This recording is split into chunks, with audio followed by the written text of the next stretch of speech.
I became a gun owner in 2020, okay? Yeah, when we were in the middle of it. Every morning watching the news, we didn't know what was gonna happen. And it started to feel irresponsible not preparing myself for a worst case situation. Every morning watching the news, it felt like we were headed towards the purge. Some of you are laughing, but think about this. The purge would have taken less time. Yeah, the purge. That's how they should have woke us up every morning, at least for entertainment purposes.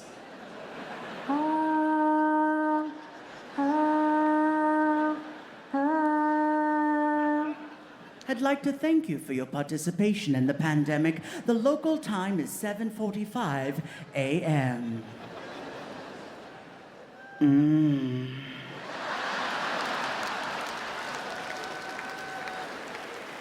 Fear is why I decided to buy a gun. I was afraid, and I got no problem saying that. I was scared. We didn't know what was gonna happen. It's only for protection. I don't hunt. I don't want to hunt. I don't need to hunt. I know where there's 3 Chick-fil-A's. I'm good.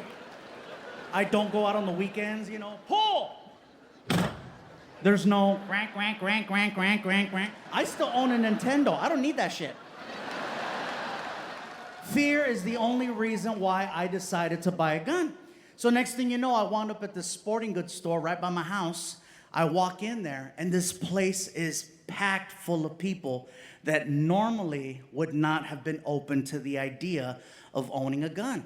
But they felt like me. They were scared, and rightfully so. I kept hearing the same conversation over and over and over. I kept hearing this: I would rather have a gun and not need it than need it and not have it.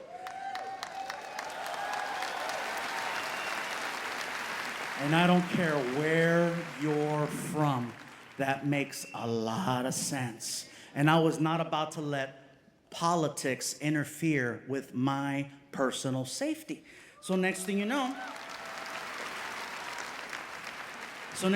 I got in line. I had to get a little ticket with the number, like when you're at the DMV or, you know, meat market, pinche carniceria, right? La bodega, número 5. Yeah, you know. I got in line. 45 minutes, I waited in line. And as soon as I get to the front, this guy comes up to the counter and he's like, "How can I help you, son?" Well, and by the way, I heard some of you chuckle, and just so we're clear, I'm not saying that all people who sell guns talk like that. But his name was Jim. So Jim was like, "How can I help you, son?" Well, I'm here to see about purchasing my first firearm. Well, you come to the right place. You know what you want, or you need a hand? Actually, I've had some time to look at your selection, and I think I found something that's gonna work for me. All right, well, show me what you got.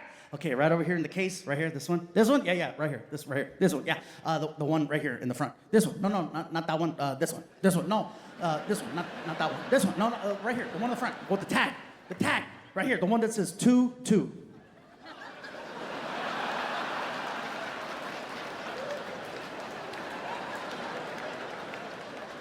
I'm sorry. Did you just call that gun a 2-2?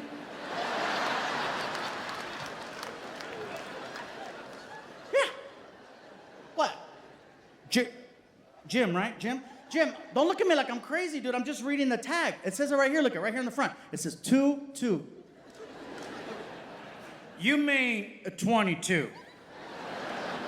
Well, yeah, I guess. 2-2, 22, same thing.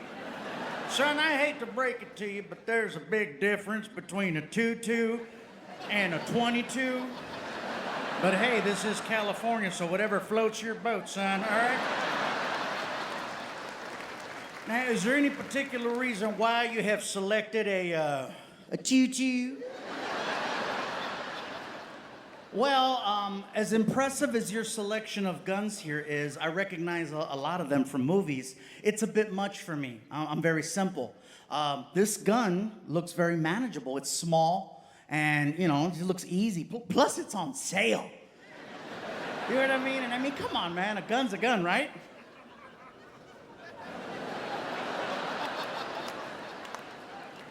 Not exactly. Is this not a good choice? Son, you want my personal opinion, or you just want to buy it and be done with it? No, please tell me if I'm making a mistake. Is a 22 a good gun or a bad gun? Son, in my personal opinion, you're better off tickling them as far as I'm concerned. All you're gonna do is aggravate the situation. Okay, you're just gonna piss them off is what I'm trying to tell you. Well, Jim, listen to my thought process. My whole idea for the gun is I'm gonna use the gun more so like as a deterrent. So if somebody breaks into the house, they're gonna see this big, bald Mexican holding a gun, and then they're gonna think twice and then rob my neighbors instead. Son, if somebody breaks into your house and they have a gun, they're gonna know you're holding a 22. And I'll tell you what's gonna happen. They're gonna take it from you, and they're gonna beat the holy hell out of you with it, right? And the beating you're gonna get from a 22 is gonna hurt a hell of a lot more than the bullets coming out of a 22. That's for damn sure. Now listen, I don't know you, but I think I know your situation. And correct me if I'm wrong. You want to protect your home. Yes. Your family. Yes. Your valuables. Yes. All right, follow me. I think I got just what you need right here, okay? You see this right here? This here's a 9mm to start, okay? A 9mm is a solid firearm. 2 to the chest, that man is going down 10 out of 10. However, I got this special military-grade ammunition over here. I got this here bullet. It's called a spreader. Yeah, that's what I used to call my ex. Oh, she was a real pistol, too. Let me tell you, that's why I had to move here to California. She'll never find me here. So, this bullet, when it comes out the chamber, it opens up. And when it hits, it'll leave a hole about yay big. And stupid me, I said this. I said, people survive that? Survive? Survive? Son, you don't want them to survive. You want them dead as fried chicken as far as I'm concerned. I said, I don't want anybody to die. You don't want anybody to die? You guys hear that? You hear that? He don't want anybody to die. Yeah. Oh, yeah, you know who he voted for.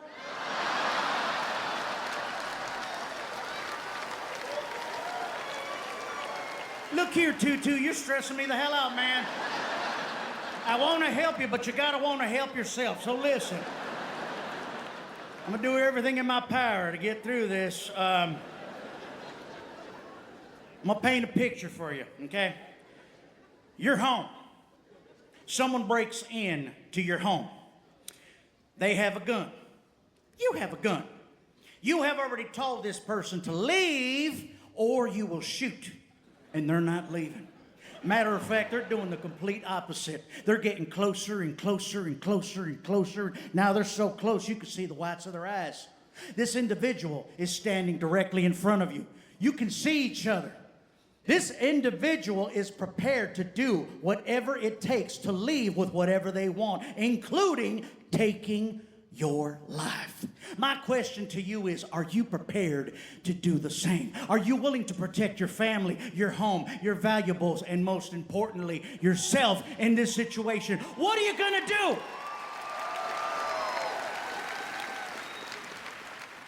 First of all, bro, you should sell like life insurance, man, because you're missing your calling. I felt that. I felt it. If I'm cornered like that and I have absolutely no choice and my life is in danger, I promise you, Jim, I will step up, man, and I will shoot them right in the leg. I will.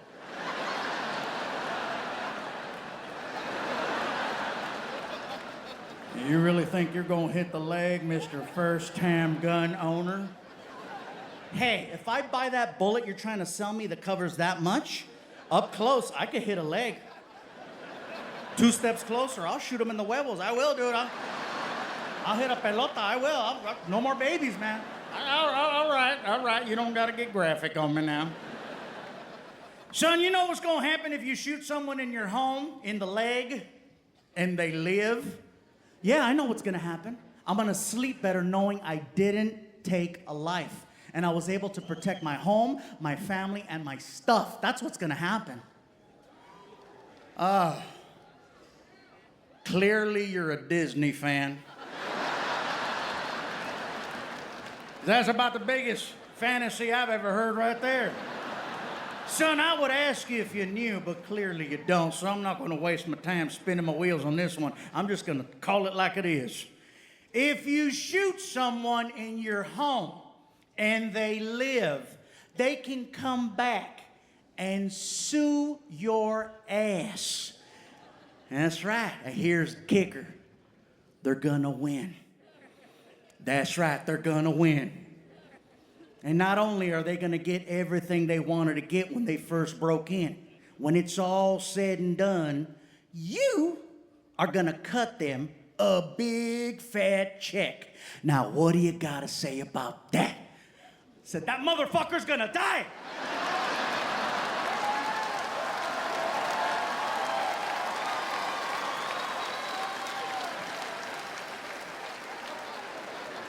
He got excited. Now we're talking.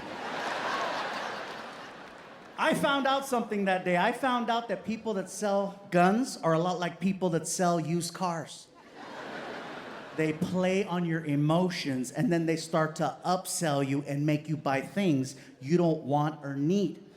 He knew I was scared because he kept saying it to me. Because I know you're scared. You're scared and your fears. You're worried. You're scared. And every time he'd say scared, something else would appear on the counter. He sold me so well that when he was done selling me, I wound up with 4 rifles and 4 handguns and a case of spreader ammunition. I hear some of you clapping, and why? It's excessive. I only have 2 hands. I made a left turn instead of making a right turn, but I wasn't paying attention because I had a box, right? I was like, oh, you're gonna get it when you're... You're gonna get it. I make a wrong turn all of a sudden. Oh! Later. The officer is taking forever. I said, forget this. I grabbed the box of donuts. I put it on my lap. I flipped it open. I was like, And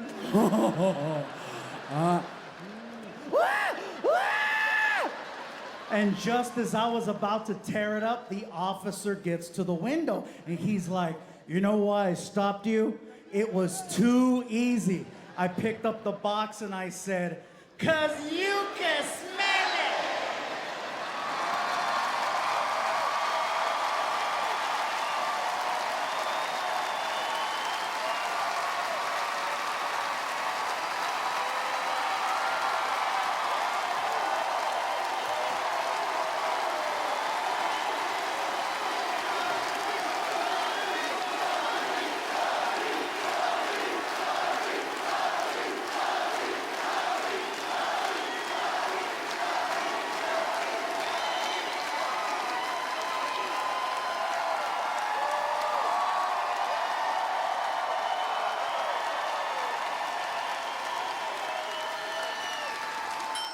You're probably wondering, why did we pause the special?